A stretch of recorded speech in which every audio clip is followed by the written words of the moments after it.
Hello everyone and welcome back to Panic Peak. Let me know where you are listening from in the world by leaving a comment, and if you like the episode, please like and subscribe.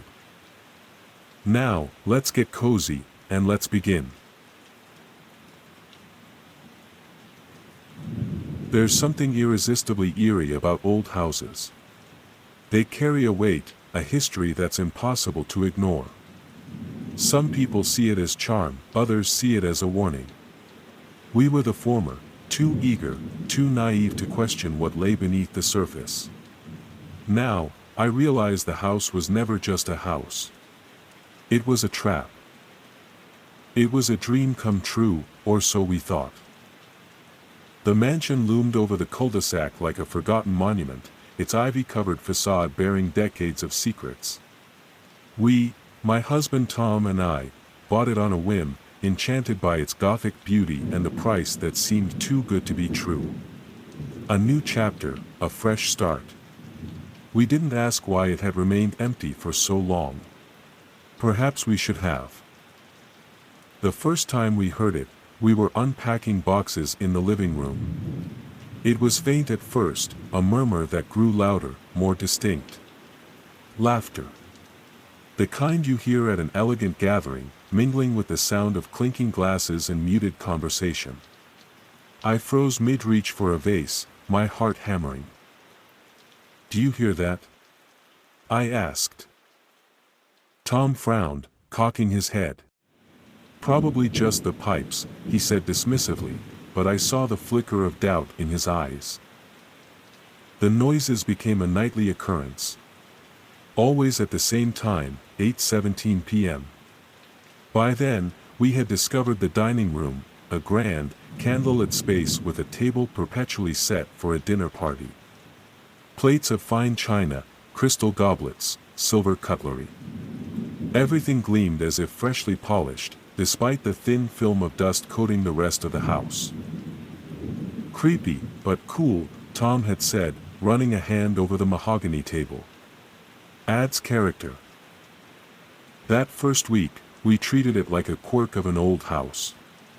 By the second week, it wasn't funny anymore.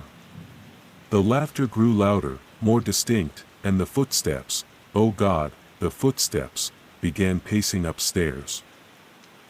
"We should call someone," I said one night, clutching a mug of tea like it was a lifeline.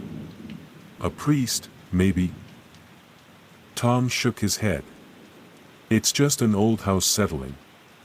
We're letting our imaginations run wild." But it wasn't just our imaginations. One night, at exactly 8:17, the chandelier in the dining room flickered to life. We stood frozen in the doorway, watching as the candles on the table lit themselves, one by one. Shadows danced across the walls, though there was no one there to cast them. "Tom," I whispered, my voice trembling. "We need to leave." He didn't answer. He was staring at the table, his face pale. And then, as if in response to some unseen host, one of the chairs slid back with a groan. It was an invitation. Tom took a step forward. "Don't," I begged, grabbing his arm. He hesitated, shaking his head as if waking from a trance. "It's just a trick. Some kind of draft." But deep down, we both knew better. The house was alive. And it wanted us. The nights blurred together. Sleep became impossible, every creak, every whisper sent my heart racing. We tried to leave once. Packed our bags in a frenzy and made it to the car. But the engine wouldn't start. The tires were flat, though they'd been fine that morning. When we turned back to the house, the front door was wide open, as if waiting. "We're trapped," I whispered, the words tasting like ash.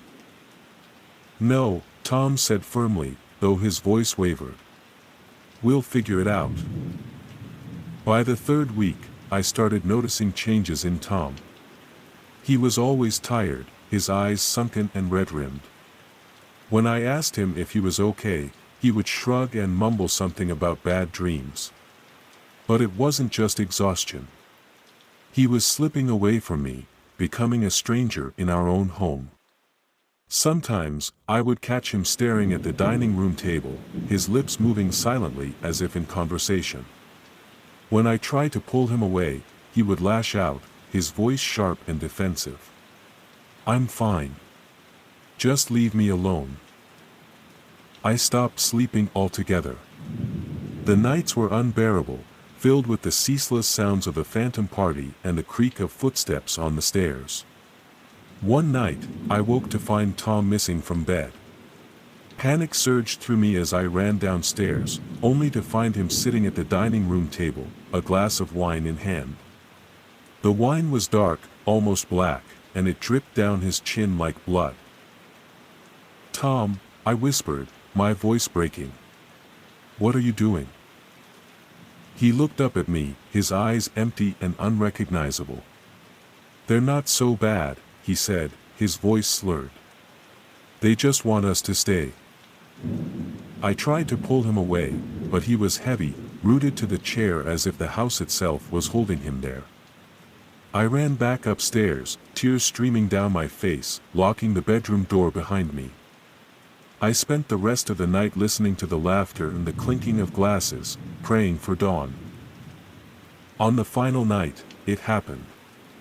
We were sitting in the living room, the sound of the phantom party echoing through the halls. And then, for the first time, it stopped. Silence. Oppressive and suffocating. "What?" Tom began, but the words died in his throat as footsteps descended the stairs. Slow. Deliberate. My breath hitched as the dining room door creaked open, revealing the table set for two. And then we saw them. Shadows without form, yet undeniably human, standing at the head of the table. They gestured for us to join them, their movements jerky and unnatural. "Tom," I sobbed, backing away. "Don't." But he was already moving, as if pulled by invisible strings. He sat in the nearest chair, his eyes glassy, his face slack. One of the shadows placed a hand on his shoulder, and he shuddered, his lips parting in a silent scream. I ran. Up the stairs, into the master bedroom, slamming the door behind me. The laughter resumed, louder than ever, accompanied by the clinking of glasses and Tom's voice, laughing, chatting, as if he belonged to them now. It's been 3 days. I've barricaded myself in the bedroom, but I can't hold out much longer. They're coming for me. Every night, the footsteps grow closer, the shadows seeping under the door. I hear Tom's voice among them, calling my name. Yesterday, I found a note slipped under the door. It was written in Tom's handwriting, but the words weren't his. "Join us. The party never ends. The house doesn't just want us. It needs us." And I think I'm ready to join the party. Tonight, the door creaked open, and I saw them standing there, shadows taller and more imposing than I remembered. But in the center of them was Tom, his face serene and welcoming. He extended a hand toward me, his voice soft and coaxing. "It's beautiful," he said. "You'll see. Just take my hand." I don't know what compelled me, but I stepped forward. As his hand closed around mine, a warmth spread through me, a false, cloying comfort that masked the cold dread pooling in my stomach. They led me to the table, where my place was set. The chair slid back on its own, and I sat down, unable to resist. The shadows moved around us, their laughter like static in my ears. Tom raised his glass, his smile hollow. "To eternity," he said. And as I drank, the world around me dissolved into light and sound, a never-ending haze of laughter, music, and clinking glasses. The house had claimed us. We were part of it now, bound to the endless dinner party. Forever.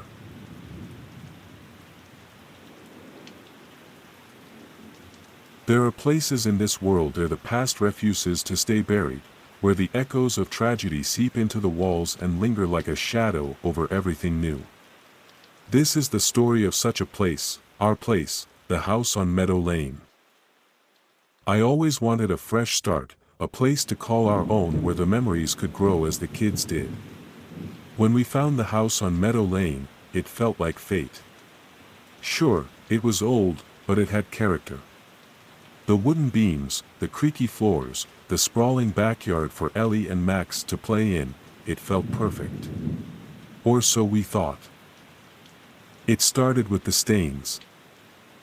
"Mommy, the wall's crying," Ellie said one afternoon, her tiny finger pointing to the corner of the living room.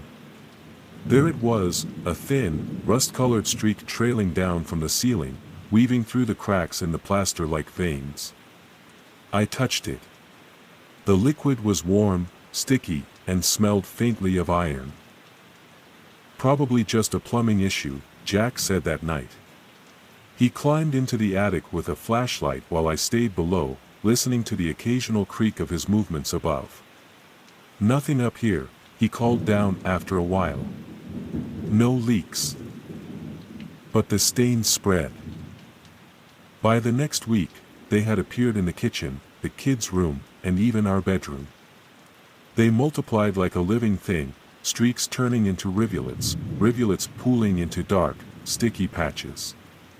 We scrubbed them, painted over them, but no matter what we did, they came back, darker and more pervasive. Ellie started having nightmares. She'd wake up screaming about the Red Lady, saying she saw her standing at the foot of her bed. Max, our usually cheerful toddler, became withdrawn, his bright laughter replaced by silence. He'd sit in the corner of his room, staring at the wall where the stains were the thickest. Then came the whispers. At first, I thought it was the wind. Late at night, as the house settled, I'd hear faint murmurs, too soft to make out but always there, like a conversation just out of reach. Jack dismissed it, said it was the old house playing tricks on me. But one night, as I lay awake, I heard my name. Rachel. It was unmistakable, low and drawn out, like the voice of someone choking on their words. My skin prickled, and I turned to Jack, shaking him awake. He groaned, dismissing me again. "You're just stressed," he muttered before rolling over. I wanted to believe him. But deep down, I knew something was wrong. We decided to investigate. If the house was trying to tell us something, we needed to understand it. The previous owners hadn't left much behind, but in the basement, tucked behind a loose panel, we found a box. Inside were old photographs, yellowed newspaper clippings, and a diary bound in cracked leather. As I flipped through the pages, the words chilled me to my core. The house had been the site of a cult, a group that believed in feeding the walls to open a doorway to the beyond. They'd performed rituals, sacrifices, staining the house with their acts. The diary's final entry read, "The walls drink. They remember. And they weep." As if on cue, the walls around us groaned. A low, guttural sound reverberated through the house. Max screamed upstairs, a shrill, piercing cry that sent us scrambling. We found him in his room, standing in the corner, his small hand pressed against the wall. The stains were oozing faster now, dripping onto the floor, forming patterns that looked like symbols. "She's here," Max whispered, his voice flat and hollow. "Who?" Jack demanded, but Max just pointed behind us. I turned, and my breath hitched. The Red Lady was there. Her figure was gaunt, her skin as pale as the moon, streaked with the same rust-colored stains. Her hollow eyes locked onto mine, and she smiled, a grotesque twist of her lips that revealed blackened teeth. The lights flickered, and the room plunged into darkness. The air grew thick, suffocating, and the whispers grew louder, a cacophony of voices screaming in languages I couldn't understand. I grabbed Max, pulling him close, as Jack shouted for Ellie. We fled the house that night, leaving everything behind. As we drove away, the house seemed to watch us, its windows glowing faintly in the rearview mirror. For weeks, I couldn't sleep. My dreams were filled with flashes of the Red Lady and the pulsating walls. One night, unable to bear the silence, I opened the diary again, hoping to find some clue we had missed. There was a page stuck near the end, one we hadn't noticed before. It wasn't written in the same hand as the rest but seemed frantic, the letters jagged and uneven. They'll never let us go. The walls need more. They always need more. The words haunted me.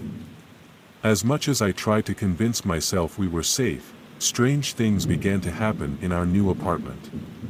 It started small, faint stains in the corners of the ceiling, sounds that seemed to come from nowhere. Ellie's nightmares returned, and Max started talking to the walls again, babbling as if someone was answering him. Jack refused to talk about it. "It's just our imagination," he said, his jaw tight. But I could see the fear in his eyes. He'd taken to sleeping with a flashlight by his side, as if it could keep the darkness at bay. One night, I woke to find Max missing from his bed. My heart pounded as I searched the apartment, calling his name. I found him in the kitchen, standing in front of the pantry door.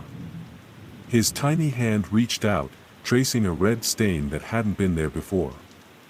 When I called his name, he turned to me, his eyes wide and unblinking. "She says we can't leave," he whispered. The whispers are louder now. The stains grow faster. And sometimes, late at night, I'll catch a glimpse of her in the mirror, the Red Lady, smiling, waiting. I'm beginning to wonder if we ever truly left Meadow Lane, or if we brought its curse with us, bound to us like the blood in our veins. Sometimes, I think I hear the walls breathing. And now, as I write this, I feel them closing in. The stains are here, in this very room, creeping closer with each passing moment. The whispers are deafening, calling my name, beckoning me to join them. Max stares at the wall, his small fingers tracing the familiar patterns, his voice barely above a whisper, "She's coming." I can feel her presence, cold and suffocating, like the weight of the past pressing down on me. I don't know if anyone will ever read this, but if you do, please, listen. Some places should remain abandoned, their secrets buried deep. If you see the stains, if you hear the whispers, leave. Don't wait. Don't try to understand. Just go. Because once the walls weep for you, they never stop.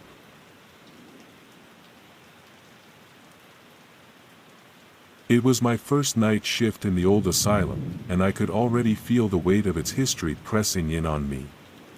The air was thick with the musty scent of age and decay, the flickering lights casting long shadows in the corners of the hallways.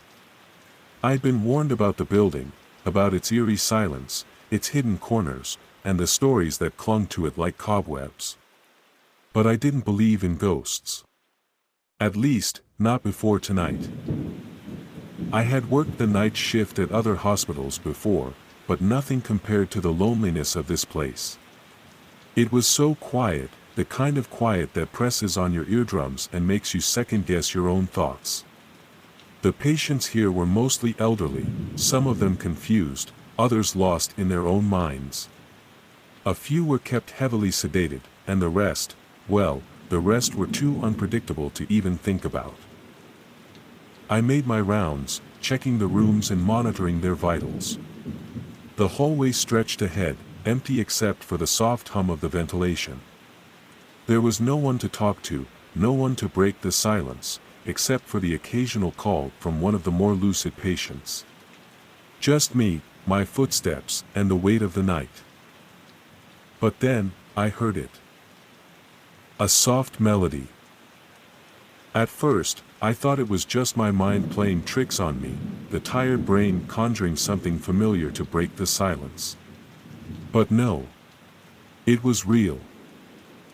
A lullaby. Faint at first, drifting in from the deepest part of the ward, like a whispering memory from another time.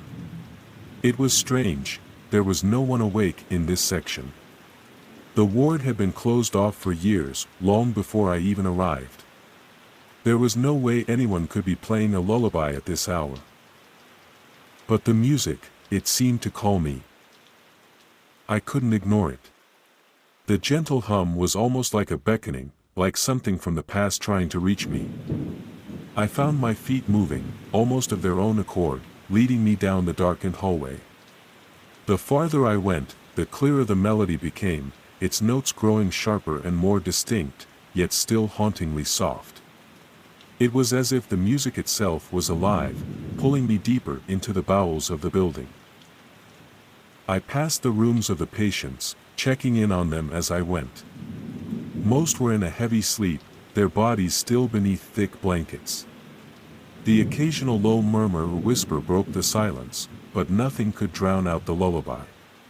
It tugged at my mind, creeping under my skin, until I found myself standing in front of a door I hadn't meant to approach. This door was different. Unlike the others, it was old, its wood chipped and scarred with age. The metal handle was tarnished, and the brass number on the door was almost completely worn away. It looked like it hadn't been touched in years. But the music was louder now, clearer, almost unbearable in its insistence. It was coming from behind that door. I swallowed hard, my pulse quickening. Something wasn't right. I had read about this part of the asylum. The old ward had been abandoned, sealed off after a series of strange incidents. The records were vague, full of crossed-out names and missing pages, but the rumors, they were impossible to ignore. The lullaby was still playing, and I knew then that I couldn't walk away. I hesitated for a moment, then twisted the handle. The door creaked open, revealing a room swallowed in darkness. My flashlight flickered and buzzed as I stepped inside, casting long, trembling shadows on the peeling walls. The air was cold, heavy with the smell of mildew, and the music box was unmistakable, sitting in the middle of the room, untouched, its lid open. I froze, staring at it. How was it still playing? The music box was old, vintage, almost antique. Its porcelain body was cracked in places, the once delicate patterns now faded and warped with time. I couldn't remember the last time I'd seen one like it. My hands trembled as I approached it, the soft lullaby still filling the room, curling around me like a ghostly caress. I reached out slowly, as if drawn by an invisible force, and before I could stop myself, I touched it. As soon as my fingers brushed the box, the music stopped. An eerie silence settled over the room. But I didn't move. I couldn't. My heart pounded in my chest, and I turned slowly, scanning the room for any sign of life. There was nothing, no sign of another person, no movement, only the thick, suffocating quiet. But then, something changed. The temperature dropped, and I felt it, the sensation of being watched. I turned quickly, but there was no one there. No one, except for the shadows. My breath caught in my throat. It wasn't just the room that felt wrong, it was the building itself. The walls seemed to be closing in, the air growing heavier with each passing second. And then, I heard it. A soft, scraping sound. It was so faint at first, almost imperceptible, but it grew louder, closer. I spun around, my flashlight flickering wildly. My pulse raced as I stared into the corners of the room, trying to make sense of the darkness. That's when I saw it. A figure, barely visible in the shadows, standing in the far corner of the room. At first, I thought it was just a trick of the light, some distortion in my vision, but no. It was real. The figure was tall, unnaturally tall, and its body was thin, too thin, with limbs that stretched at odd angles. Its face was pale, like old porcelain, cracked and jagged, the eyes empty voids that seemed to stare straight through me. I tried to scream, but the words caught in my throat, suffocating in the cold air. The thing stepped forward, its movements jerky, inhuman. The lullaby started again, but this time, the notes twisted, dissonant, crawling under my skin like a slow poison. I backed away, my legs shaking. No. No. I whispered to myself, hoping it would stop, hoping it was just a nightmare. But it wasn't. The thing was getting closer, its mouth opening wide, too wide, and the sound of the lullaby became louder, almost deafening. I turned, stumbling toward the door. My hand reached for the handle, but it wouldn't budge. The thing was right behind me now, its breath cold against my neck, and the lullaby filled the room with an overwhelming pressure, a sound that crushed me. I couldn't escape. The last thing I remember was the thing's hand reaching for me, its long, bony fingers brushing against my shoulder. And then, darkness. When I woke up, I was lying on the cold floor of the old ward. The music box was gone, and the room was silent once more. But the memory of that face, the twisted, empty eyes, still lingered in my mind. I staggered to my feet, disoriented, unsure of how much time had passed. The walls seemed to be the same, but the air felt different, thick with something unnameable, like the space had been altered somehow. I stumbled out of the room, heart racing, and found the hallways eerily quiet again, too quiet. The lights were dimmer, flickering like dying stars in a desolate sky. The building had returned to its quiet, oppressive state. But something had changed. Something was watching me. I couldn't shake the feeling that the thing I had seen was still there. I tried to leave, to get out, but the doors wouldn't open. The hallways twisted and turned like a maze, leading me in circles. Every time I thought I had found the exit, I would end up back in the same place. The lullaby, that same haunting lullaby, played softly in the background, like a warning. And now, years later, I still hear it sometimes. Late at night, when the world is quiet, and I find myself alone. The lullaby calls me again, a faint, sorrowful tune that lingers in the air like a shadow. I know better than to follow it now. But I also know that it's only a matter of time before it calls me once more. And this time, I don't think I'll be able to resist.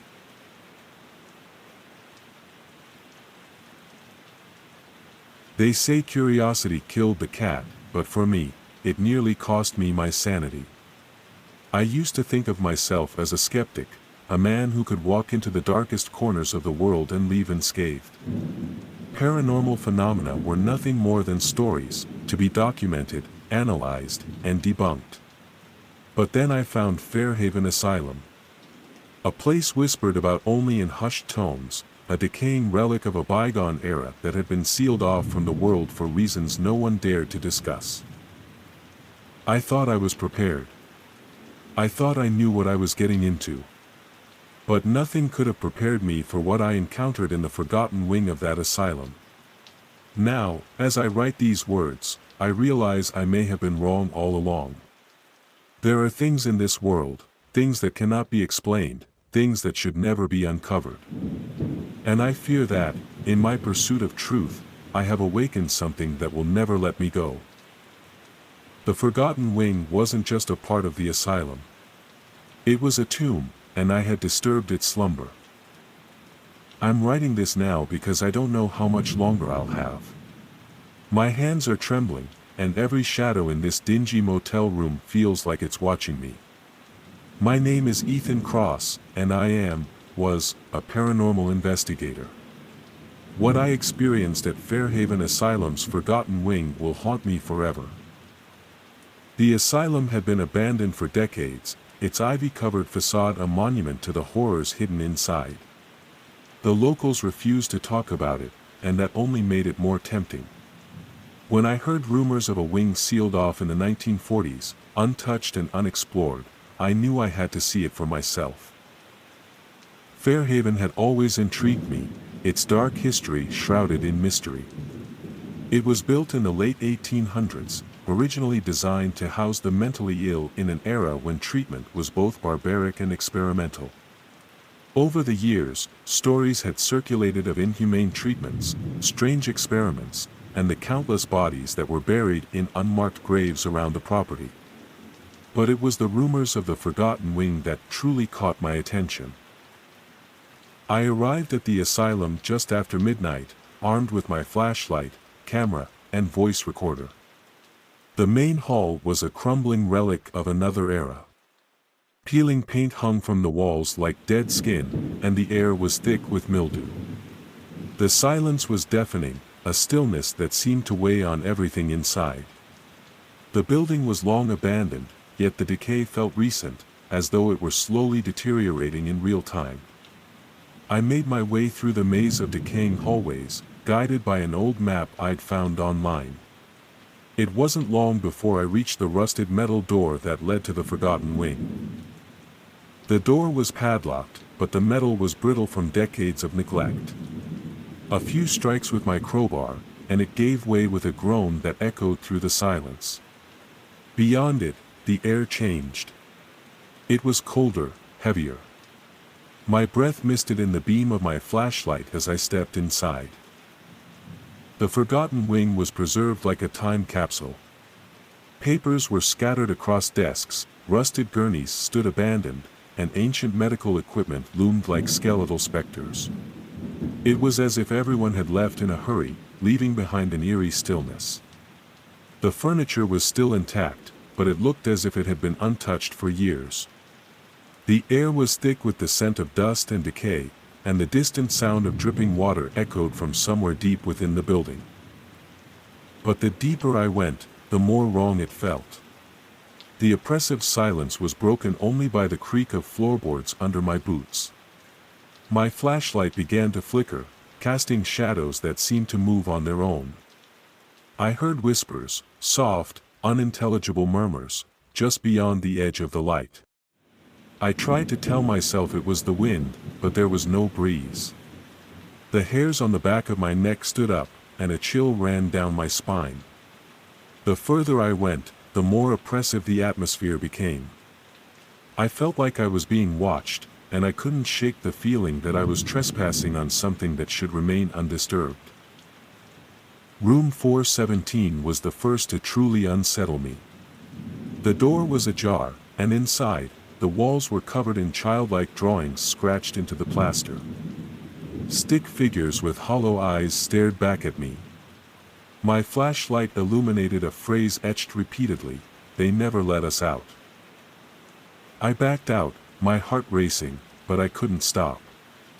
I had to know more.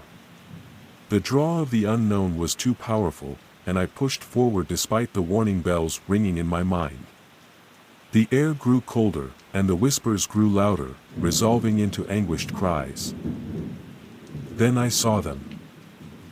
At first, I thought my eyes were playing tricks on me. Shadows moved in the corners of my vision, fleeting and insubstantial. But when I turned into another room, I came face to face with one of them. A woman in a tattered hospital gown stood in the corner, her back to me. Her hair was matted, her arms hung limply at her sides. I froze, unable to breathe. "Help us," she whispered, her voice like dry leaves. Slowly, she turned. Her face, it was wrong. Her eyes were empty sockets, and her mouth stretched too wide in a twisted grin. I couldn't move. My heart hammered in my chest, but my legs were frozen. I wanted to run, but I couldn't tear my eyes away from her. The hollow, lifeless expression in her eyes filled me with a terror I couldn't describe. This wasn't a hallucination or a trick of the light. She was real, and whatever she was waiting for me. I couldn't bring myself to scream. My throat had closed up. My mind screamed at me to leave, but my feet wouldn't cooperate. "Help us," she repeated, taking a slow step toward me. Her voice sounded so desperate, so broken. Then, before I knew it, I was running. Blind panic drove me through the corridors, but no matter how far I went, the walls seemed to close in. The whispers turned into screams, the faces of the forgotten patients appearing all around me. Some were crawling on the floor, their broken bodies dragging behind them. Others stared from windows, their hollow eyes pleading. The asylum had come alive, its tortured souls reaching out from every corner, every shadow. I could feel their presence closing in, like a pack of hungry wolves. There was no escape. I stumbled into a large room, what must have been the operating theater. The air was thick with the stench of decay. Chains hung from the ceiling, and a rusted operating table stood in the center. Blood, fresh blood, pooled beneath it. How was that possible? I took a step closer, but before I could react, the door slammed shut behind me. The shadows in the corners of the room seemed to writhe, pressing closer, tightening around me. I swung my flashlight wildly, trying to push them back, but the beam only illuminated glimpses of their twisted forms, distorted faces, limbs at unnatural angles, eyes staring at me with malicious intent. I could hear them whispering, their voices overlapping, filling the room with a cacophony of despair. "Stay with us," they begged. "Don't leave us here." The room seemed to shift, its walls pressing in around me. I turned in circles, trying to find a way out, but the door was gone. There was only darkness. And then I felt it, a hand on my shoulder. Cold, skeletal fingers gripped me tightly. I turned, but there was no one there. The whispers filled my ears, overlapping until they became a deafening roar. "Stay with us. Don't leave." I could feel the weight of the hand on my shoulder, as real as my own breath, but when I reached to grab it, my fingers passed through nothing. Panic surged in my chest, and I screamed, my voice lost in the chorus of tortured souls around me. I don't remember how I got out. One moment I was surrounded, and the next I was stumbling through the main hall, the cold air of the outside world hitting me like a slap. I didn't stop running until I reached my car, and even then, I didn't feel safe. The images of those twisted faces still haunt me. I can still hear their voices in the back of my mind, pleading, begging for release. Now, I'm here, in this motel room, trying to make sense of it. But I can't. Every time I close my eyes, I see them. I hear their voices. And I feel that hand on my shoulder, as real as my own breath. I can't escape them. The forgotten wing is still with me, and I know it always will be. I thought I could uncover the secrets of the forgotten wing. Instead, it found me. I don't think I'll ever be free of it. They never let us out. And now, they won't let me go either. I thought that if I could make it out, if I could escape that cursed place, I'd be free. But as the days pass, I realize that I was wrong. The forgotten wing didn't just exist within the walls of Fairhaven Asylum, it followed me home. Its dark presence seeps into my every waking moment, leaving behind an insidious stain on my soul. I've tried to forget. I've tried to go back to normal life, to continue my work as an investigator, to look at other cases, other mysteries, but they're all empty now. The moment I left that asylum, I knew something had changed. I could feel their eyes on me, even when no one was there. The whispers that began so faintly in that cold, dark wing have grown louder, more distinct. They're no longer just whispers in the dark. They're in my thoughts. They call to me, begging me to return, to finish what I started. I know now what happened in the Forgotten Wing wasn't just the ghosts of the past, it was a place that didn't want to be disturbed, and I disturbed it. Those poor souls, those broken bodies, trapped in their torment for decades, they were never meant to be freed. And I was never meant to leave. Last night, as I sat in this motel room, I thought I saw a figure standing in the corner. At first, I thought it was my reflection in the window. But when I blinked, it didn't move. It didn't disappear. It stood there, waiting, watching. The woman. The one with the hollow eyes and twisted grin. She was there. I'm not alone. And I know that wherever I go, they will follow. I could run, but there is nowhere to hide. The Forgotten Wing has claimed me, just as it claimed all those who came before. It has burrowed its way into my soul, and it will not let me go. They never let us out. And now, I am one of them. Forever.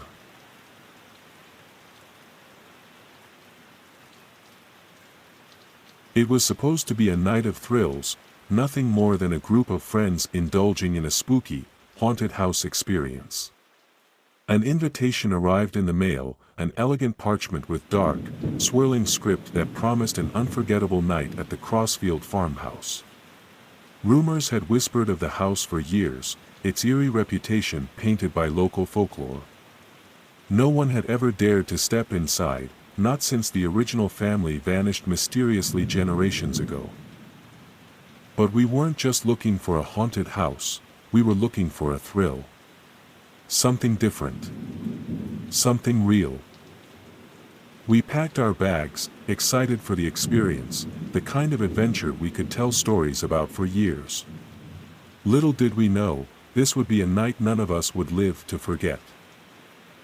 As we pulled up to the farmhouse, bathed in the pale light of the full moon, I had no idea just how far we were about to go, how far from reality, from safety, from life itself.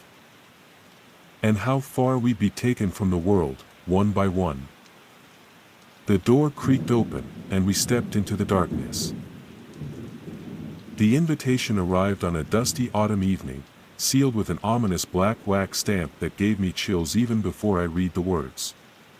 An experience unlike any other, it promised. Join us for a night at the old Crossfield farmhouse. Come as guests, leave, transformed. It sounded too good to pass up, especially when my friends were all on board. We arrived at the house after nightfall, the farmhouse perched ominously at the edge of a dying forest.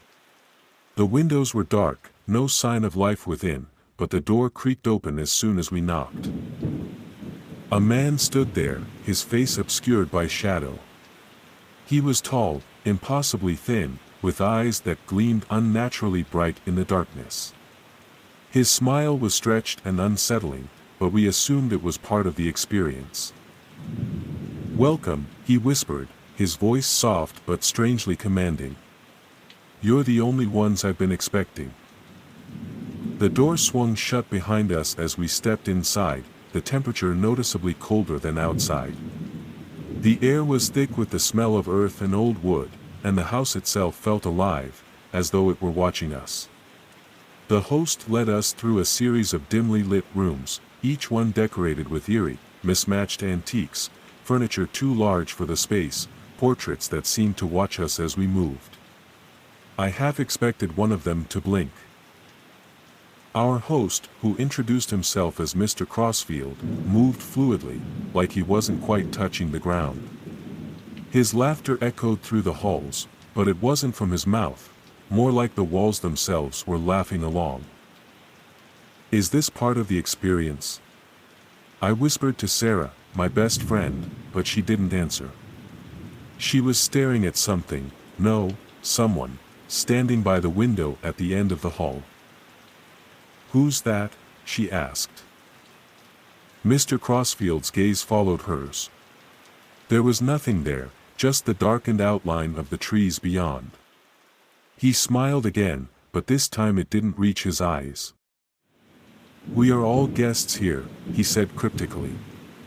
Nothing is what it seems. The mood had shifted. I could feel it in my bones, a prickle of unease that crept up my spine. The house was too quiet now, and Mr. Crossfield's presence too suffocating. We followed him into a sitting room, where a table was set with food, but none of us felt hungry. Something about the spread made my stomach churn, plates of meat that looked too raw, fruits that seemed to pulsate under the dim light. I glanced at my friends, and their faces mirrored my discomfort. "This is strange," Lucas murmured, his voice shaking. He was always the brave one, the first to suggest ghost stories and dares. But now, even he seemed unnerved. Suddenly, I noticed something that made my heart stop. There were no clocks, no phones, no windows to the outside world. It was as if time itself had been frozen in this house. The stillness of it was suffocating, a pressure building in my chest. I tried to shake it off, telling myself it was all part of the atmosphere, the drama of the experience. But then, something happened. The other guests started to vanish. One moment, Sarah was sitting beside me, her hand in mine, trying to calm my nerves. The next, she was gone. No sound of movement, no struggle, just nothing. My breath caught in my throat as I called out to her, my voice shaking, but the words were swallowed by the oppressive silence. I felt the walls closing in, the air thickening, as if the house itself was taking her away. "Sarah," I shouted, my voice trembling. "Where are you?" But no answer came. I turned to Lucas, expecting him to be just as frantic. But he wasn't there. Nor was Emily, who had been seated across from me. The room was empty, the furniture like lifeless statues. My pulse raced as I bolted to my feet. The room spun around me, and I stumbled toward the door. My feet didn't feel like they were on solid ground. It was as if I were walking through an illusion, a dream from which I couldn't wake. I was trapped in this house with no way out. My footsteps echoed in the hallway as I ran, panic rising in my throat. "Guys! Where are you?" The words spilled out in desperation, but the silence around me only deepened. And then, I heard something. A faint scratching sound. A whisper, maybe. I spun around, heart hammering in my chest, and there was Mr. Crossfield. Standing in the hallway, as still as a statue, his thin lips curling into that eerie smile. "You're still here," he whispered, his voice crackling like dry leaves underfoot. "But they're not. They've gone. They always go." My breath caught. "What did you do to them?" My voice shook with rage, but it wasn't enough to mask my fear. He didn't answer, just tilted his head to the side, his grin widening. The shadows around him deepened, his figure stretching and distorting in the dim light. His skin tightened over his bones, his features becoming sharper, more inhuman. His eyes gleamed, no longer human, but hollow and ancient. "You're the last one, aren't you?" he asked, his voice a raspy whisper, barely audible. "You were always the last. And you will remain." I backed away, my mind screaming at me to run, but my legs refused to obey. I was frozen, caught in his gaze, as though his eyes were sucking the very life from me. His form blurred, twisted, and I could feel something cold brush against my skin. The house itself seemed to move around me, the walls bending and shifting. It was no longer a house, it was alive. A thing that pulsed and throbbed with a mind of its own. "Guests come and go," Mr. Crossfield continued, his voice a raspy whisper, "but I remain. Forever." The walls shifted again, and suddenly, the ground beneath me felt as if it were tilting. I felt myself falling, pulled toward the center of the house, deeper into its heart. The air grew heavier, the shadows thicker, wrapping around me like tendrils. I screamed, but it was drowned out by the overwhelming silence. The world around me seemed to fold in on itself, the darkness growing so thick I could no longer see my own hands. My legs gave out, and I collapsed to the cold floor, the very foundation of the house shaking as it swallowed me whole. And then, there was nothing. When I awoke, I was lying in a dim room. My body ached as though I had been lying there for days, but I couldn't remember how I had gotten there. The walls were bare, the air thick with the scent of decay. I struggled to sit up, my mind reeling. I glanced around, expecting to see my friends, but there was no one. No sign of life. The silence felt oppressive, a weight pressing against my chest.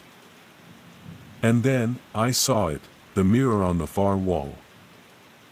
I stumbled toward it, the cold air biting at my skin. My reflection should have been there, but when I looked, I saw nothing. No face. No eyes. Only darkness. And then, the smile. It wasn't mine. It was his. A wide, twisted grin that stretched unnaturally across the surface of the mirror, but it wasn't me smiling. It was him, Mr. Crossfield, or whatever he was now, his face twisted in a grotesque mockery of joy. I stumbled back, my heart racing. The reflection didn't move with me. It remained still, that smile growing wider and wider until it consumed the entire mirror. "You're mine now," the voice echoed, though no sound escaped the glass. The house had claimed me. Forever. Years passed, and the Crossfield farmhouse remained untouched, standing at the edge of the dark forest. The whispers of its haunting grew, as tales of those who disappeared echoed through the town. Visitors would occasionally show up, curious, drawn by the stories, but none ever returned. And somewhere, in the depths of that dark house, a new voice joined the chorus of those who had been trapped, forever. The house had many names now. But it was always the same.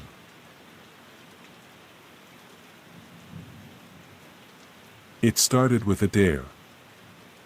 That's how it always begins, some half-cooked idea, a group of kids looking for something to break the monotony of summer. Nothing special. Just a chance to prove we were tough enough to handle whatever the rumors were about that house at the edge of town. The one that no one dared to go near. The one that had been abandoned for decades, its windows boarded up and its doors sealed tight. We didn't think it was anything more than an old house.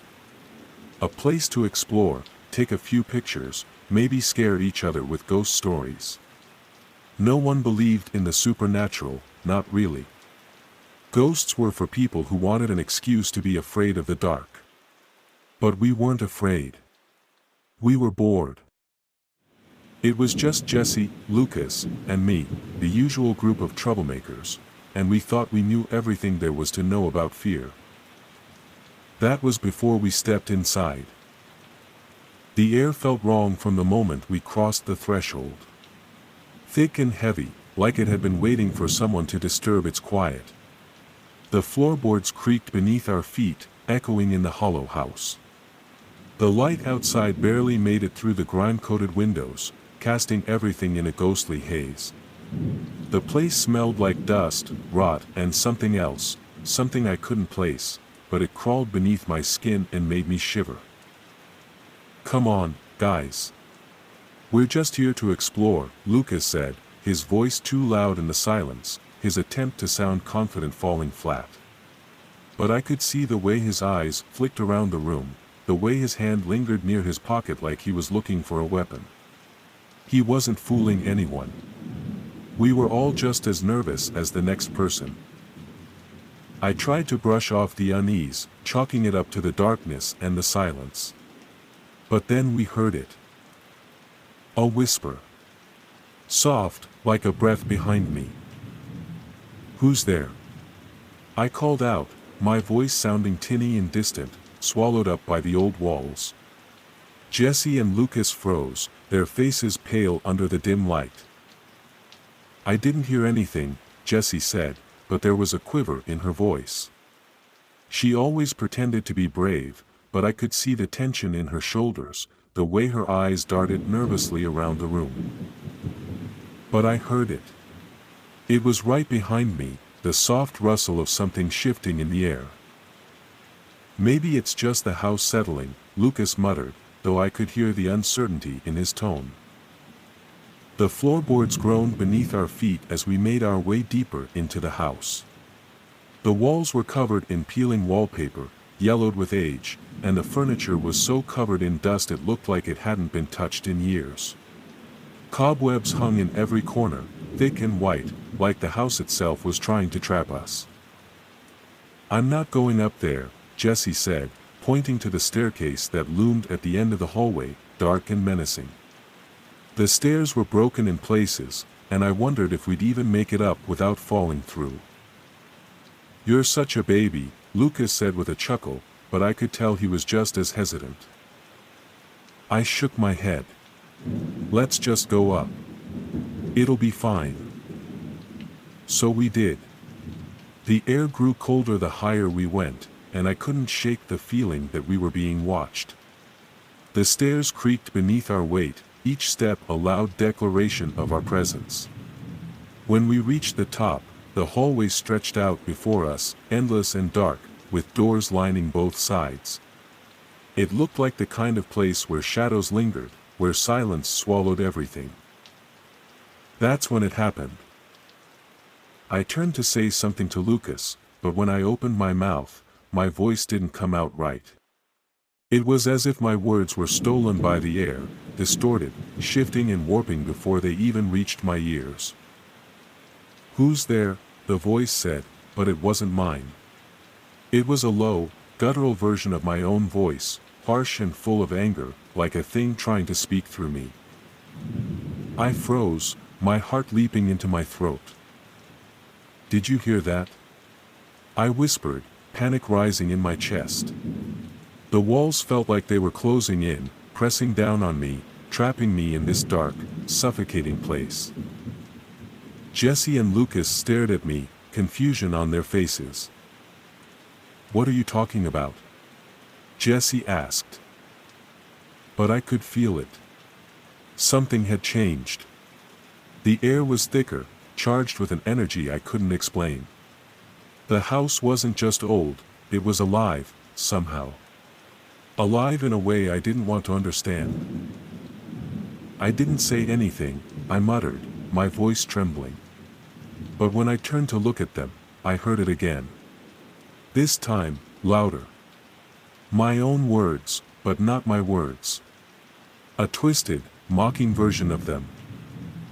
"Did you hear that?" "It's just an old house," the voice jeered, but it wasn't mine. It wasn't anyone's. Lucas stepped back, his face growing pale.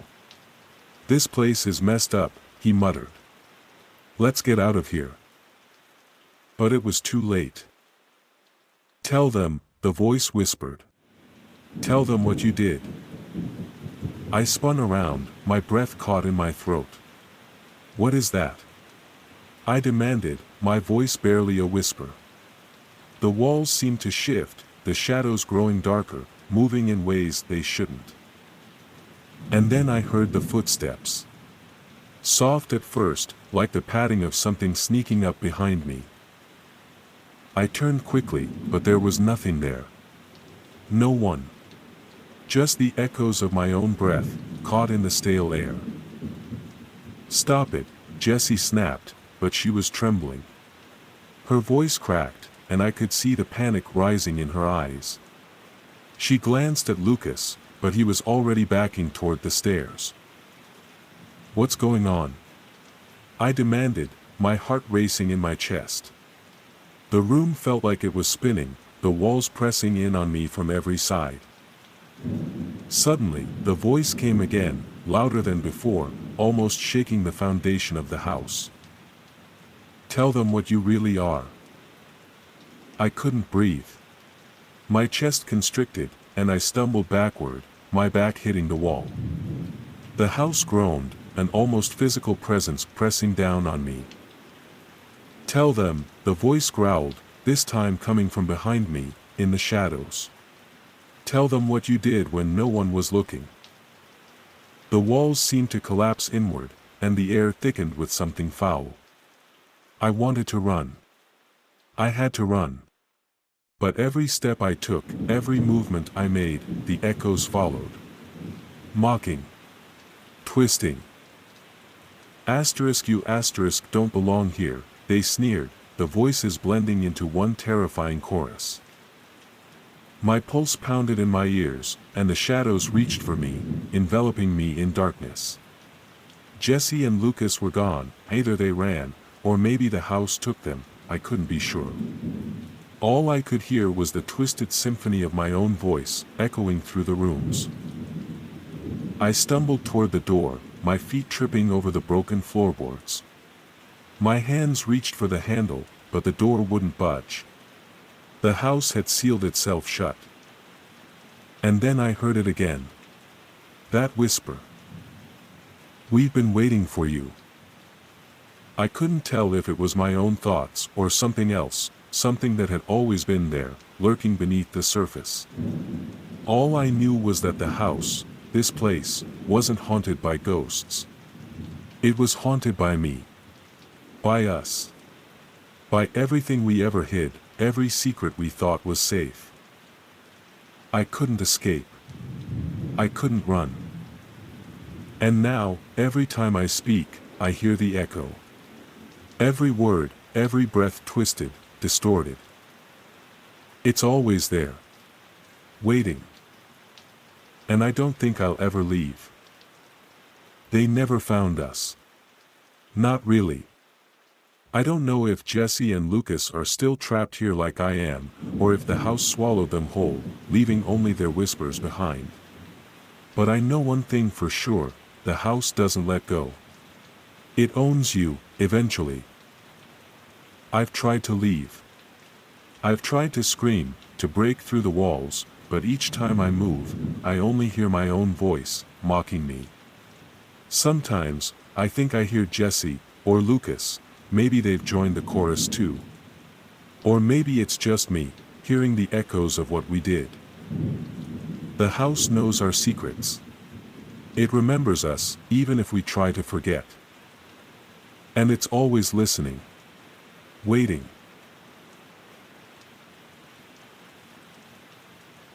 I had always told myself I would never return. The memories of this place, of the hospital, were better left buried. The fire that tore through the building, the chaos that followed, the lives lost, all of it had been too much. But there was something I had left behind. Something important. I had worked here once, years ago. As a nurse in the isolation ward, caring for the patients deemed too dangerous, too sick to remain among the living. The ones who had been locked away, forgotten by the world. They had been my responsibility. And then, one night, the fire had changed everything. I had fled, just like everyone else. But now I was returning. The old hospital was eerily silent as I stood before its decaying doors, staring at the structure that had once been a place of life-saving care. Now, it was nothing more than a skeleton of its former self, abandoned and rotting, crumbling beneath the weight of time. The windows were shattered, the walls sagged, and the ground was littered with the detritus of a place left to die. Yet, there was a part of me, compelled by some strange, magnetic pull, that had to come back. I had to find it. As I stepped inside, the air was thick with the smell of mildew, decay, and something else I couldn't quite name. The building felt suffocating, like it was holding its breath, waiting for something to happen. Waiting for me.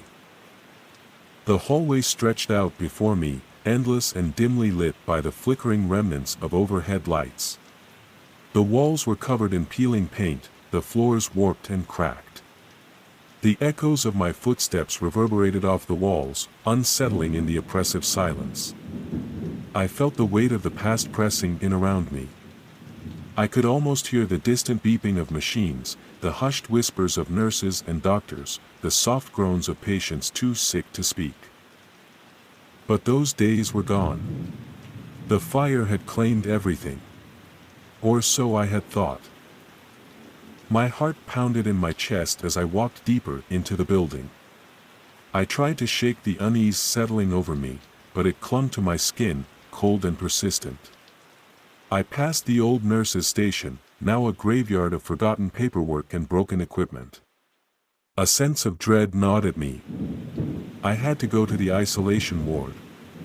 That was where I had left it, the thing I had come for. The isolation ward. The very place I had tried to forget. I took a deep breath, steeling myself for what lay ahead, and made my way down the long corridor. The flickering lights cast jagged shadows on the walls, warping the space around me. The further I went, the heavier the air became, thick with the scent of damp wood and mildew. I reached the door to the isolation ward, my heart racing. The door was slightly ajar, and the cold air from inside seemed to leak out like a warning. With trembling hands, I pushed the door open, the hinges groaning in protest. Inside, the room was cloaked in darkness, the only light coming from the faintest sliver of daylight filtering through boarded-up windows. The walls were covered in black mold, the remnants of long-forgotten patients who had once occupied these rooms. There were no sounds, no movements. Just the stifling silence of a place abandoned by the living. I stepped further into the room, my boots clicking against the warped floorboards. A chill crawled up my spine, and I couldn't shake the feeling that something was watching me, something waiting. "Hello?" I called out, my voice wavering. "Is anyone here?" For a long moment, there was nothing. Just the oppressive stillness of the room, hanging heavy in the air. But then, I heard it, the soft shuffle of footsteps, faint but unmistakable. My breath caught in my throat. I froze. The isolation ward had been meant to keep the patients in, to keep them safe from the rest of the world. But I had a sinking feeling that the opposite had happened. The patients had never left. Slowly, I turned toward the source of the sound. At first, I saw nothing but shadows, deep and consuming, but then, one by one, they appeared, pale figures emerging from the darkness. They shuffled toward me, their movements slow and labored, their faces gaunt and twisted. The dim light cast long shadows on their ashen skin, their eyes hollow and unblinking. My pulse quickened as the first figure stepped forward. It was a man, his thin frame barely holding together, his skin stretched tight over bone. His eyes were wide and vacant, but there was something about his stare, something that made my stomach twist in terror. "Help me," he rasped, his voice a rasping whisper that sent chills down my spine.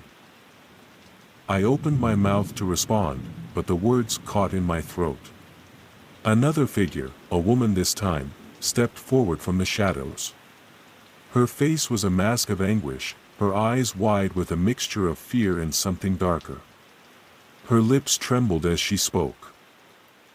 "Why did you leave us?" she asked, her voice low and filled with desperation. "Why did you forget?"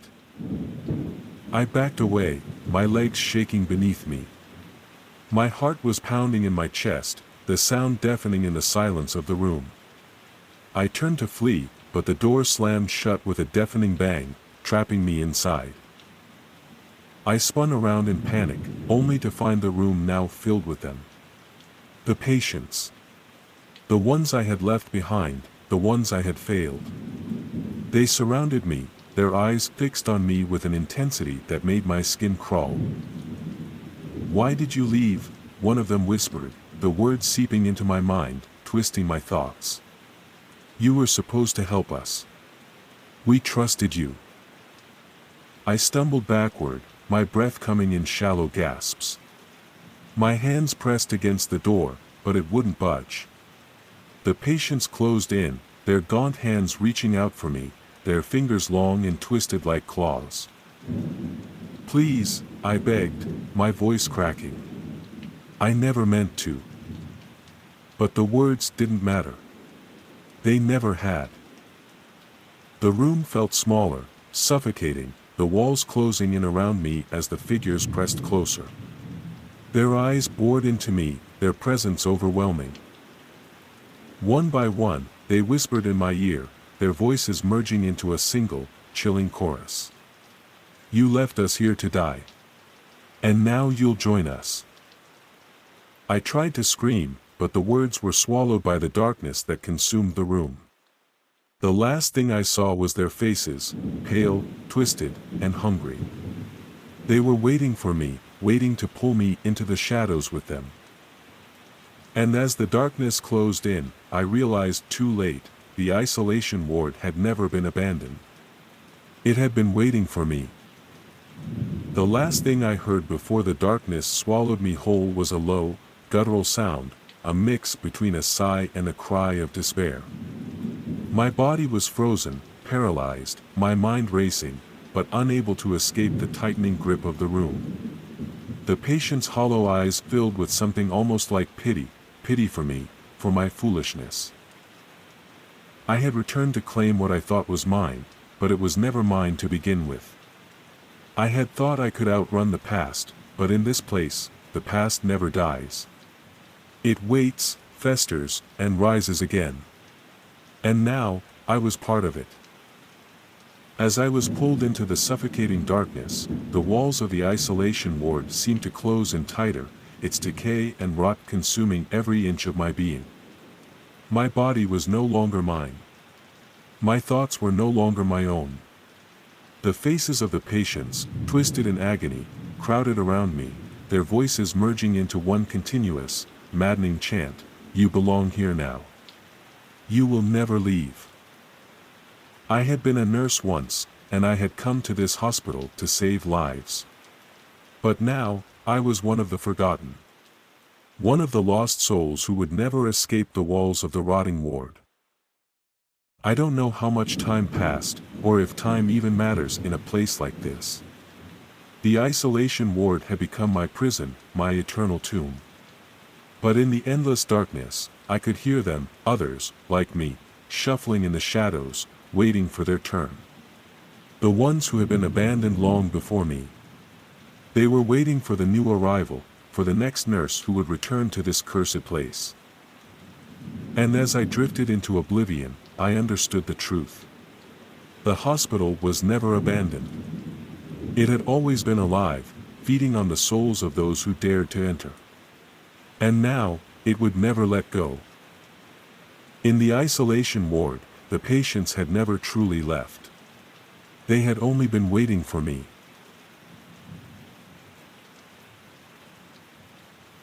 I had always been the skeptic. The one who dismissed ghost stories as mere folklore, the one who scoffed at superstitions. Urban exploration, though, was different. It was about discovering the forgotten corners of the world, seeking out the remnants of history. The crumbling walls, the dusty hospital rooms, the haunted mansions, all of it fascinated me. But that night, we weren't just looking for an abandoned building. We were chasing a legend. They called it the staircase to nowhere, a forgotten structure buried deep in the heart of a condemned hospital on the outskirts of town. The story had been passed around by thrill-seekers, adventurers who claimed the staircase stretched on forever, leading to no doors, no landings, no end. I didn't believe it for a second. Yet, there we were, four friends, standing at the threshold of the hospital's decaying entrance, each of us trying to mask our own fears behind bravado and excitement.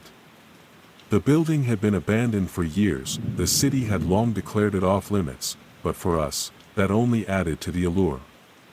Inside, the walls were said to whisper the hospital's tragic past, whispers of experiments gone wrong, patients lost in a hellish labyrinth of corridors, and the tragic deaths of doctors and staff who'd never left. We should have turned back then, should have listened to the stories, to the warnings. But curiosity has a way of dulling caution, and that night, we let it pull us deeper into the heart of the hospital's nightmare. We had no idea that stepping onto that staircase would pull us into a horror far worse than anything we could have imagined. The hospital loomed before us, an imposing shadow against the dim evening sky. Its once pristine white exterior had turned ashen, streaked with grime and weathered by time. We pushed open the rusted double doors, the hinges groaning like an old man waking from a long slumber, and stepped inside. The air was thick with dust, and the oppressive silence seemed to close in on us. The faint, sour scent of mold mixed with something metallic, like dried blood, lingered in the stagnant air. Should we even be here? Mike, the quietest of our group, hesitated, his voice barely above a whisper.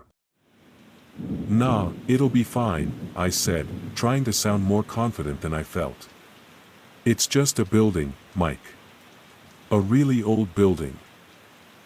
We all knew the rumors, though. How some people who dared venture in before had gone missing.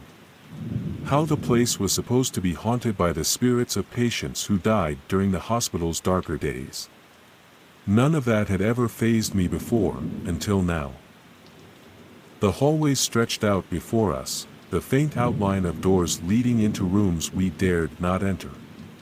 Shattered glass crunched beneath our feet as we walked deeper into the heart of the hospital. The walls were stained with yellowish-brown splotches, and old medical equipment lay scattered in corners like forgotten relics. We finally reached the stairwell, tucked away behind a faded sign that read, "Stairs, No access." The door creaked open with a shove, revealing a narrow, spiraling staircase that disappeared into darkness. "There it is," Jason said, his voice filled with excitement and trepidation. "The staircase to nowhere." I felt a chill run down my spine as we stepped onto the first creaky step. The air grew colder, and the faintest gust of wind seemed to push us forward, as if the staircase itself were beckoning us. My friends led the way, each of us taking turns climbing up, but something didn't feel right. The walls of the stairwell seemed to close in on us as we ascended, pressing in with an invisible weight. The higher we went, the more distorted the world became. At first, it was small things, shadows flickering at the edge of my vision, the floorboards creaking too loudly for a building so abandoned. But then, as we climbed past the third landing, I noticed something far stranger. The air had grown unnaturally cold, and the faint sound of footsteps echoed from above, too many footsteps. My heart pounded in my chest as I glanced upward, but I saw nothing. Just the never-ending staircase winding upward. "This is it," I said, more to myself than anyone else. "There's no more upstairs. It's just this." But Jason was already climbing higher, his curiosity overriding his hesitation. "You heard the stories. There's supposed to be some kind of trap, right? Let's find out."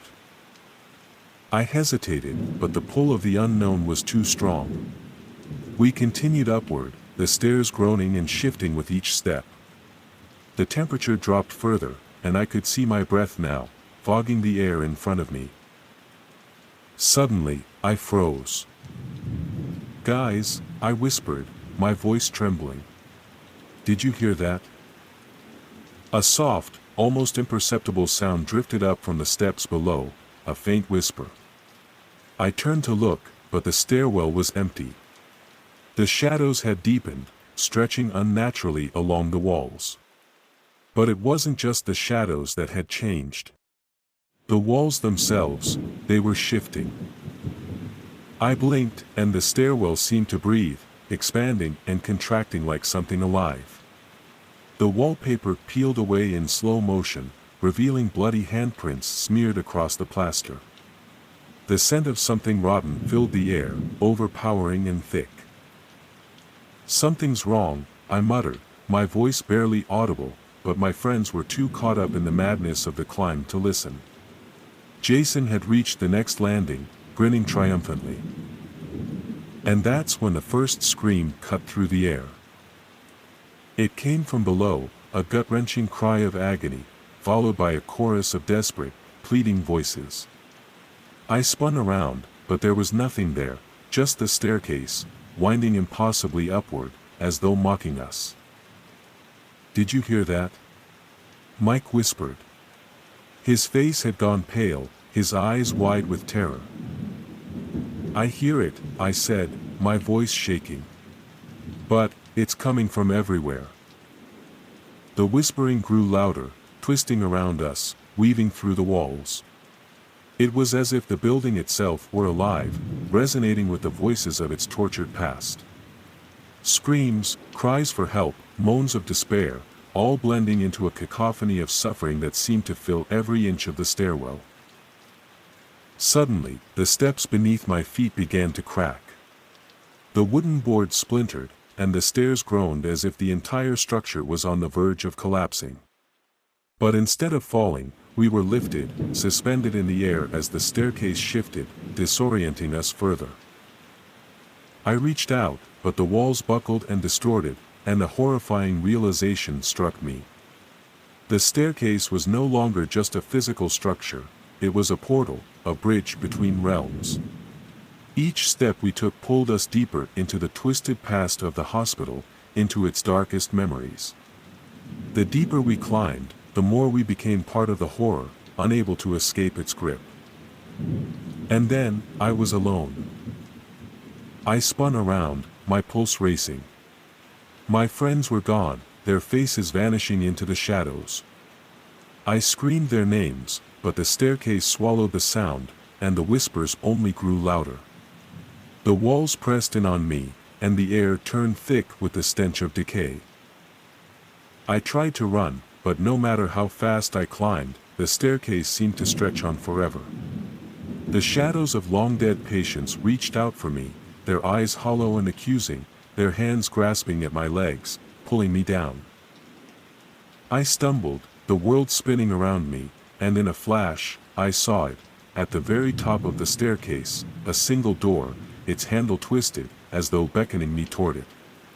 But I knew better than to go through it. I had seen the truth. There was no escape. The staircase to nowhere was just that, a never-ending cycle, a trap for anyone foolish enough to venture up. I tried to scream, but the hospital's haunted past drowned my voice. The endless steps and the whispers would be my only companions now. And then, everything went silent. The darkness closed in on me, and I vanished into the nightmare, forever lost in the staircase to nowhere. Time no longer had meaning. The very concept of it twisted into something unrecognizable as I was bound to the staircase, an unwilling passenger in a cycle that had no beginning and no end. The walls shifted around me, the shadows alive, and the whispers, God, the whispers, never stopped. They clawed at my mind, peeling away the layers of reality until all that was left was a hollow echo of who I used to be. I don't know how long I've been here. Days? Weeks? The passage of time has no bearing on a place like this. Every moment feels stretched, suspended in a nightmare that pulses with a cruel, rhythmic beat. The faces of the lost and the dead continue to flicker in and out of existence, their hollow eyes forever fixed on me. They've become more than just memories, they are a part of me now, and I am a part of them. Sometimes, I hear my friends. Their voices are faint, distorted by the oppressive silence that blankets this place. I call out to them, but my cries are swallowed by the endless climb. There's nothing but the stairs, always the stairs. They stretch upward into oblivion, taunting me with the hope of an exit that doesn't exist. I know now, this was never just a staircase. It's a gateway, a bridge to a world that has no place for the living. There's nothing left of the hospital I first entered, nothing recognizable. The once familiar structure has dissolved into something alien, something malignant. Each step I take brings me further into the heart of the darkness, but with each step, I also lose a piece of myself. I've become just another shadow, another whisper on the wind. And yet, the staircase calls. It never stops. It never ends. And I know, with a sickening certainty, that I'll never leave. This is my punishment, for entering the hospital, for ignoring the warnings, for stepping onto the staircase to nowhere. And now, it's my eternity. There is no escape. There is no way out. There is only the climb. And I will climb forever.